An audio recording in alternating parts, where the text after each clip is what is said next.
राम राम, जय श्री राम। अब बिछा के आसन। आज मेरी ना पढ़ी गई रामायण, और अब पढ़ूंगी मैं अपनी थोड़ी सी देर रामायण। तो राम नाम तो लिख लिया था, अब रामायण ना पढ़ी गई। अरे गीता का अध्याय भी ना पढ़े आज तो पहले पढ़ लें गीता का अध्याय। तो ये मैं इसमें पढ़ कर जैसे डोरी तो सही फायदा है इस डोरी का, तो अपने पता लग जावे, वही पेज खोल ले। तो मैं सीधा हाथ पर छोड़े करूँ तो इससे अब ये धागा ने ऐसे रख के अरब कर लूँगी शुरू। तो ये छोड़ी थी यहाँ पे। यह सब संसार मेरे निराकार स्वरूप से व्याप्त है। संपूर्ण प्राणी मुझ में स्थित है, परंतु मैं उनमें स्थित नहीं हूँ तथा वे प्राणी भी मुझ में स्थित नहीं है। मेरे ईश्वर संबंधी योग सामर्थ्य को देख संपूर्ण प्राणियों को उत्पन्न करने वाला और प्राणियों का धारण भरण पोषण करने वाला मेरा स्वरूप उन प्राणियों में स्थित नहीं है। व्याख्या क्या है? बर्फ में जल की तरह संसार में सत्ता है। रूप से एक सम शांत सद्गन चित्तघन और आनंदघन परमात्मा तत्व परिपूर्ण है। उस अविभक्त सत्ता में मैं, तू, यह तथा वह, ये चार विभाग नहीं है। तो ये हो गया। अब है, जब तक साधक में यह भाव है कि परमात्मा और संसार दो है, तब तक उसको यह समझना चाहिए कि परमात्मा में संसार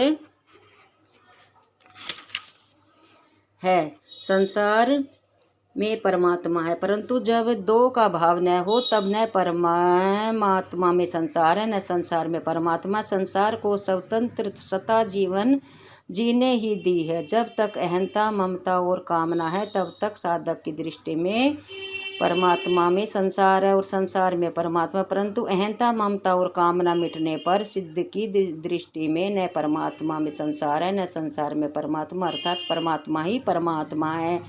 वासुदेव सर्वम, सभी वासुदेव है। जैसे सब जगह विचरने वाली महान वायु नित्य ही आकाश में स्थित रहती है, ऐसे ही संपूर्ण प्राणी मुझ में ही स्थित रहते हैं, ऐसा तुम मान लो। जैसे वायु आकाश से ही उत्पन्न होती है, आकाश में ही स्थित रहती है तथा आकाश में ही लीन हो जाती है, अर्थात आकाश को छोड़कर वायु की स्वतंत्र सत्ता है ही नहीं, ऐसे ही संपूर्ण प्राणी भगवान से ही उत्पन्न होते हैं, भगवान में ही स्थित रहते तथा भगवान में ही लीन हो जाते, अर्थात भगवान को छोड़कर प्राणियों को स्वतंत्र सत्ता है ही नहीं। इस बात को साधक दृढ़ता से स्वीकार कर ले तो उसे सब कुछ भगवान ही है, इस वास्तविक तत्व का अनुभव हो जाएगा। सर्वभूतानि कांते प्राकृतिम यति मामी कामय कल्पसे पुनस्तानि कल्पादो विश्वजवहम। हे कुंती नंदन, कल्पों का क्षय होने पर महाप्रलय के समय संपूर्ण प्राणी मेरी प्राकृति को प्राप्त होते हैं और कल्पों के आदि में महासर्ग के समय मैं फिर उनकी रचना करता हूँ। जय श्री कृष्ण। राधे राधे। जय श्री कृष्ण। अब पढ़ेंगे रामायण।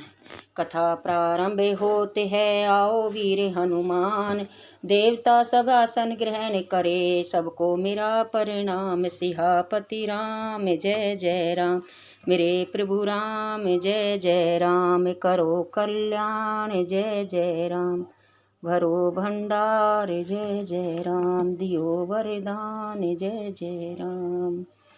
तो ये हमें 8वां विश्राम, नवान पारायण 8वां विश्राम पर विराम दिया था। तो अब होती है शुरू रामायण की चौपाई। अवधपुरी अति रुचिर बनाई, देवन सुमन दृष्टि झरिलाई, राम कहा सेव कह बुलाई, प्रथम सखने अनवय बहु जाई। सियापति राम जय जय राम, मंगल भवन अमंगल हारी, जप औषध दशरथ अजर बिहारी। अयोध्या को बहुत सुंदर सजाया, देवताओं ने फूलों की वर्षा की, झड़ी लगा दी। श्री राम जी ने सेवकों को बुलाकर आज्ञा दी कि तुम जाकर पहले हमारे सखाओं को स्नान कराओ। सुनते वचन जय तय जन धाये, सुग्रीवादि तुरत अनवाये, पुनि करुणा निधि व्रत कारे, निज कर राम जटा निरुआरे। यह सुनते ही सेवक जहाँ तहाँ दौड़े और तुरंत ही सुग्रीवादि सखाओं को स्नान कराया। फिर दयालु श्री राम जी ने भरत जी को बुलाया और अपने हाथों से उनकी जटाओं को सुलझाया। अनहवाए प्रभु तिन्हे भाई, भगत बछल कृपालु रघुराई, भरत भाग्य प्रभु कोमलताई, शेष कोटि सत सकी न गाई। फिर भगत वत्सल कृपालु श्री रघुनाथ जी ने तीनों भाइयों को स्नान कराया। भरत जी के भाग्य और प्रभु की कोमलता का वर्णन 100 करोड़ शेष जी भी नहीं कर सकते। पुनिदिच जटा राम विराए, गुरु अनुशासन मंगे नहाए, करी मंजन प्रभु भूषण साजे, अंगे अनंग देखी सतलाजे। फिर श्री राम जी ने अपनी जटाएं खोली और गुरुदेव की आज्ञा पाकर स्नान किया। स्नान करके प्रभु ने आभूषण धारण किए। उन अंगों की शोभा देखकर सैकड़ों कामदेव लज्जा गए।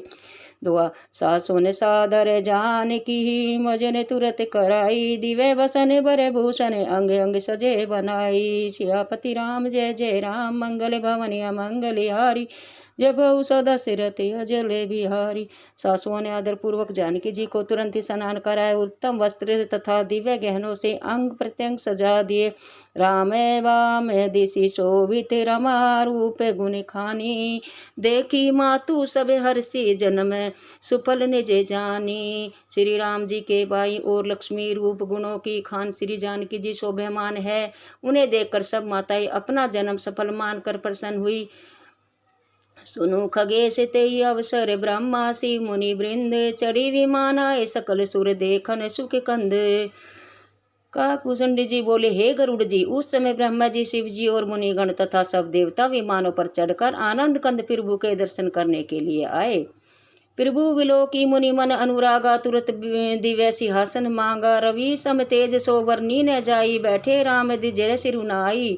प्रभु को देखकर मुनि के मन में प्रेम भर आया। उन्होंने उसी समय सुंदर सिंहासन मंगवाया, जिसका तेज सूर्य के समान था, जो वर्णन नहीं किया जा सकता। श्री राम जी द्विजों को प्रणाम करके बैठे हैं। जनक सुता समेत रघुराई, देखी हर्षे मुनि समुदायी, वेद मंत्र तब द्विज न उचारे, नभ सुर मुनि जय जयति पुकारे।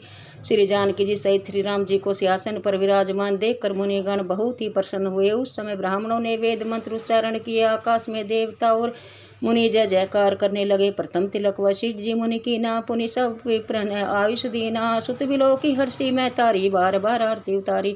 सर्वप्रथम वशिष्ठ जी मुनि ने तिलक किया, फिर सब ब्राह्मणों को तिलक करने की आज्ञा दी। पुत्र को राज सिंहासन पर विराजमान देखकर सब माताएं बहुत प्रसन्न हुई और उन्होंने बारंबार आरती उतारी। विप्रदान विविध विधि दीन, जाचक सकल अचानक कीने, सिंहासन पर त्रिभुवन सोई, देखी सूर्य दुर्बंदी बजाई। ब्राह्मणों को अनेक प्रकार के दान दिए और याचकों को संतुष्ट कर दिया। त्रिलोकीनाथ को सिंहासन पर देखकर देवताओं ने नगाड़े बजाए। चंदन दुबंदी बाजी, विपुल गंधर्व किन्नर गावी, नाची अपेक्षरा वृंद, परमानंद सूर्य मुनि पावी। वरदादि अनुज विभीषण आदि हनुमान आदि समेते, गए छत्र चमर व्यंजन धनु असी, चरम शक्ति विराजते।